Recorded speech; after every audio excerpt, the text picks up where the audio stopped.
Welcome to the Baseface Network.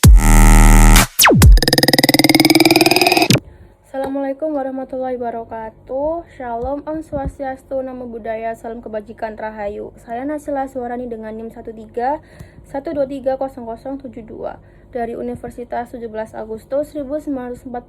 Di sini kelompok kami akan menjelaskan tentang Komisi Nasional Hak Asasi Manusia. Dasar Komnas HAM Undang-Undang Nomor 39 Tahun 1999. Pada awalnya, Komnas HAM didirikan dengan Keputusan Presiden Nomor 50 Tahun 1993 tentang Komisi Nasional Hak Asasi Manusia. Sejak 1999, keberadaan Komnas HAM didasarkan pada undang-undang, yakni Undang-Undang Nomor 39 Tahun 1999 yang juga menetapkan keberadaan, tujuan, fungsi, keanggotaan asas, dan kelengkapan serta tugas dan wewenang Komnas HAM.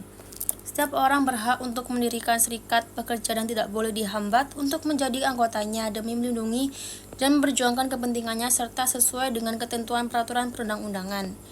Undang-Undang Republik Indonesia Tahun 2000 Nomor 26 tentang Pengadilan Hak Asasi Manusia. Sumpah penyidik dan jaksa penuntut umum ad hoc sebagaimana dimaksud dalam pasal 21 ayat 4 dan pasal 23 ayat 3. Lafalnya berbunyi sebagai berikut.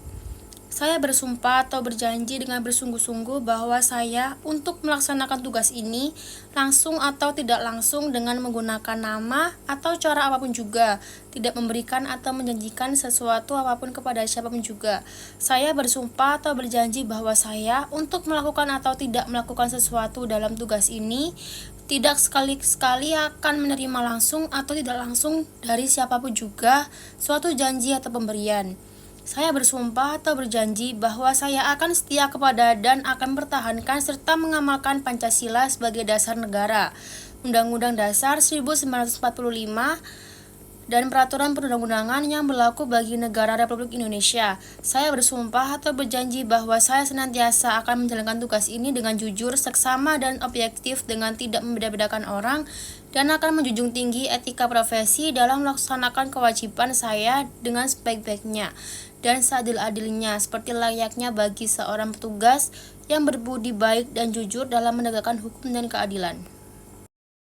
Undang-Undang Nomor 40 Tahun 2008 tentang Penghapusan Diskriminasi Ras dan Etnis. Asas dan tujuan penghapusan diskriminasi ras dan etnis. Tindakan yang memenuhi unsur diskriminatif, pemberian perlindungan kepada warga negara yang mengalami tindakan diskriminasi ras dan etnis, penyelenggaraan perlindungan terhadap warga negara dari segala bentuk tindakan diskriminasi ras dan etnis yang diselenggarakan oleh pemerintah daerah, dan masyarakat, serta seluruh warga negara, pengawasan terhadap segala bentuk upaya penghapusan diskriminasi ras dan etnis oleh Komnas HAM, hak warga negara untuk memperoleh perlakuan yang sama dalam mendapatkan hak-hak sipil, politik, ekonomi, sosial, dan budaya, kewajiban dan peran serta warga negara dalam upaya penghapusan diskriminasi ras dan etnis, gugatan ganti kerugian atas tindakan diskriminasi ras dan etnis, dan pemindanaan terhadap setiap orang yang melakukan tindakan berupa memperlakukan pembedaan, pengecualian, pembatasan, atau pemilihan berdasarkan pada ras dan etnis, yang mengakibatkan pencabutan atau pengurangan pengakuan, perolehan atau pelaksanaan hak asasi manusia dan kebebasan dasar dalam suatu kesetaraan di bidang sipil, politik, ekonomi, sosial, dan budaya, dan menunjukkan kebencian atau rasa benci kepada orang karena perbedaan ras dan etnis dengan melakukan tindakan-tindakan tertentu. Di sini saya akan melanjutkan pembahasan dari teman saya yang sebelumnya, yaitu tentang HAM. Undang-Undang Republik Indonesia Nomor 7 Tahun 2012 tentang Penanganan Konflik Sosial, bahwa Negara Kesatuan Republik Indonesia melindungi segenap bangsa Indonesia dan seluruh tumpah darah Indonesia, memajukan kesejahteraan umum dan menegakkan hak-hak asasi setiap warga negara melalui upaya penciptaan suasana yang aman, tentram, tertib, dan damai, baik lahir maupun batin, sebagai wujud hak setiap orang atas perlindungan agama, diri pribadi, keluarga, kehormatan, martabat, dan harta benda. Kewenangan Komnas HAM dalam konteks negara hukum, salah satu isu krusial yang menjadi prioritas adalah bagaimana peran negara untuk memuliakan dan memajukan menegakkan hak asasi manusia. Dalam bahasa lain, bahwa negara hukum menginginkan adanya pengakuan dan perlindungan atas HAM yang mengandung persamaan dalam bidang politik, sosial, ekonomi, hukum, dan budaya, dan lain sebagainya. Oleh karena itu, dalam konteks implementasi tentang prioritas pemajuan, pemuliaan, dan penegakan hukum hak asasi manusia sebagaimana cita negara hukum, maka negara harus hadir secara aktif dengan membuat institusi yang kelak akan memuliakan dan menegakkan hak asasi manusia. Berbicara tentang institusi pemuliaan dan penegakan hak asasi manusia, maka pada tahun 1993 negara di bawah pemerintahan Soeharto setelah menelurkan satu keputusan Presiden nomor 50 tahun 1993 tentang pembentukan Komisi Nasional Hak Asasi Manusia. Itulah institusi awal atau cikal bakal dan kelahiran Komnas HAM di Indonesia. Kewenangan Komnas HAM juga diatur di dalam UU nomor 26 tahun 2000 tentang pengadilan HAM, di mana Komnas HAM memiliki peran untuk melakukan penyelidikan atas dugaan terjadinya pelanggaran HAM berat, dan hasil penyelidikan tersebut dilimpahkan ke Kejaksaan Agung untuk dilakukan penyidikan. Kemudian terjadi persoalan bahwa ada semacam kemandekan dari hasil penyelidikan Komnas HAM ketika telah dilimpahkan ke Kejaksaan Agung.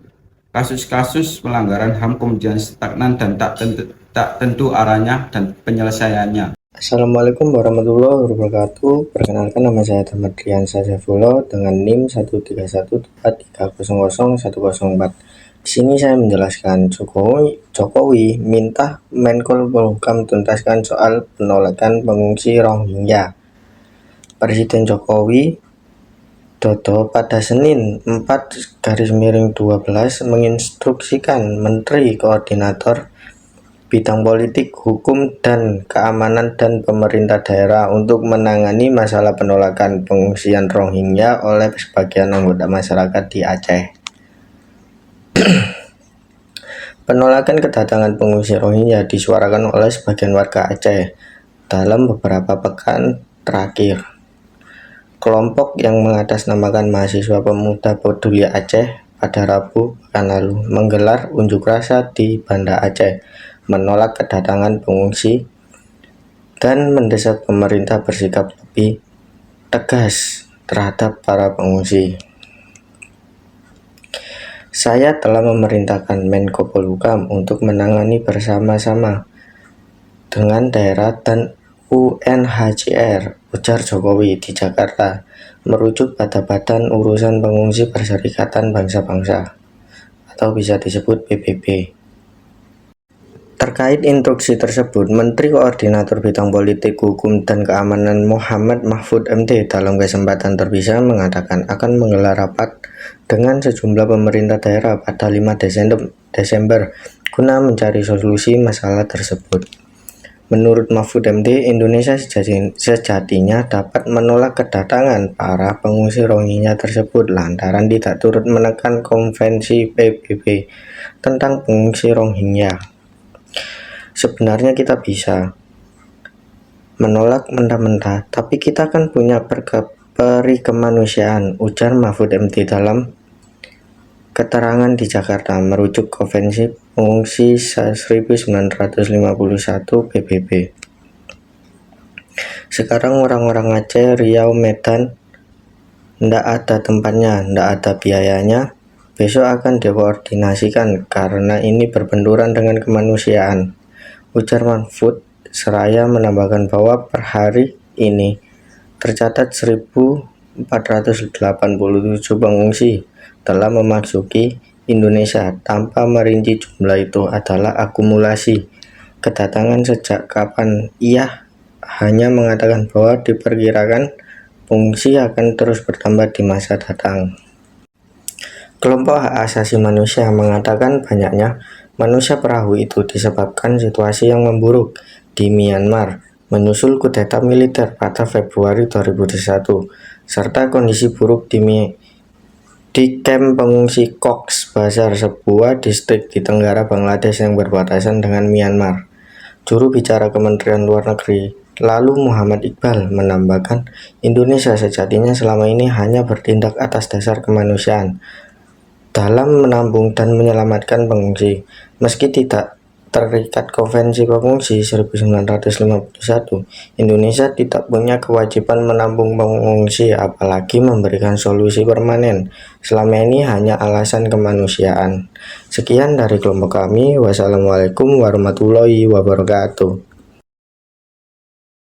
Dipertahankan atau dibubarkan. Setelah kami berdiskusi, kami memutuskan untuk dipertahankan.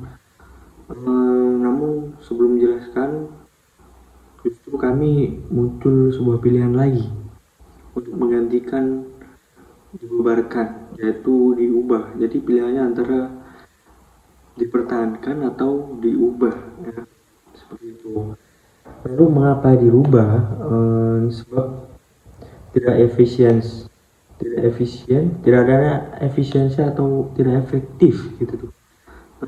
Berdasarkan data catatan Komnas HAM, ada sekitar 2.573 dugaan pelanggaran HAM sepanjang 2023, dan itu mengalami penurunan dari tahun 2022, yakni sebanyak 3.190. Dan sebenarnya ini menimbulkan kecurigaan apakah angka penurunan tersebut mengalami penurunan karena tidak adanya pelanggaran hak asasi manusia atau justru karena tidak tersampaikan ya dengan baik ke pengadilan hak asasi manusia. Kita tahu bahwa Indonesia ini sangatlah besar, memiliki penduduk sekitar kurang lebih 200 juta penduduk. Terus ya kami yakin gitu, segitu banyaknya pasti tidak semua pelanggaran yang terjadi di Indonesia ini melalui proses pengadilan yang benar, seperti itu. Lalu itu kenapa kami yakin tidak semuanya dengan benar? Ya, karena struktur sosial yang berkembang dominan meminggirkan beberapa status sosial yang di bawah, seperti itu. Ya, melihat pada data yang diperoleh dari CNN dari Komnas HAM pada Januari 2024 kemarin, Komnas HAM menerima aduan terkait ketidakprofesionalan prosedur oleh aparat penegak hukum dan terkait pengabaian kelompok rentan dan soal ketenaga kerjaan. Mendukung dari kecurigaan kami, mendapat juga literatur hasil dari seminar dan diskusi pada suatu perguruan tinggi di Jawa Tengah. Pada seminar tersebut narasumbernya langsung ya, ini Ketua Komnas HAM yang mengatakan beberapa kali menyidangkan perkara pelanggaran HAM yang berat memperlihatkan ketidakjelasan metodologi hukum pada proses pengadilan yang berlangsung. Lalu mengatakan juga salah satu tantangan yang dihadapkan ialah adanya perbedaan pandangan antara Komnas HAM sebagai penyelidik dan Kejaksaan Agung sebagai penyidik dalam hal persyaratan formil maupun kesimpulan ada tidaknya pelanggaran HAM yang berat. Dan keadaan tersebut yang mengakibatkan kemacetan pada tahapan penyelidik menuju penyidik. Lalu melanjutkan hukum acara yang sekarang tidak bisa mengungkapkan atau membuktikan bahwa terdakwa bertanggung jawab terhadap terjadi pelanggaran HAM yang berat. Ya, dari sini muncul pertanyaan. Lalu selama ini perkara yang sudah inkrah ini apakah juga sebenarnya belum bisa membuktikan bahwa yang bertanggung jawab itu siapa? Ya, lepas dari kecurigaan, maka ya kita harus bersyukur karena penurunan angka dari dugaan pelanggaran hak asasi manusia ini menurun ya di tahun 2023 kemarin. Lanjut, lalu mengapa tidak dibubarkan saja? Tidak bisa, karena sudah jelas berdasarkan pada Pancasila yang ke-1, ke Tuhan Yang Maha Esa. Kita tahu hak asasi manusia adalah pemberian Tuhan. Dan maka dari itu seluruh dunia juga saat ini membuat organisasi bersama yang diikuti hampir semua negara. Organisasi itu PBB ya saudara, di mana Indonesia termasuk juga dalam organisasi tersebut. PBB ini mengeluarkan piagam PBB dan Deklarasi Universal Hak Asasi Manusia. Dan di dalamnya menyebutkan tentang manusia yang hidup pada saat ini harus menerima perilaku secara kemanusiaan. Tidak hanya itu, Indonesia juga membuat undang-undang tentang hak asasi manusia sesuai Pancasila dan Undang-Undang Dasar 1945. Ini dapat disimpulkan bahwa jika dibubarkan, maka bisa dibilang nanti akan semakin berkurangnya pelanggaran yang dapat diadili, atau bahkan tidak ada yang dapat diadili, karena Komnas HAM sendiri tugasnya sebagai penyelidik pada acara perkara yang menyinggung hak asasi manusia. Jika ini tidak ditangani dengan baik, maka tentu makin banyak kasus yang melanggar HAM, sebab lembaga yang dibuat khusus untuk membuat situasi lebih kondusif pada pelaksanaan hak asasi manusia sesuai Pancasila dan UUD 1945 dibubarkan.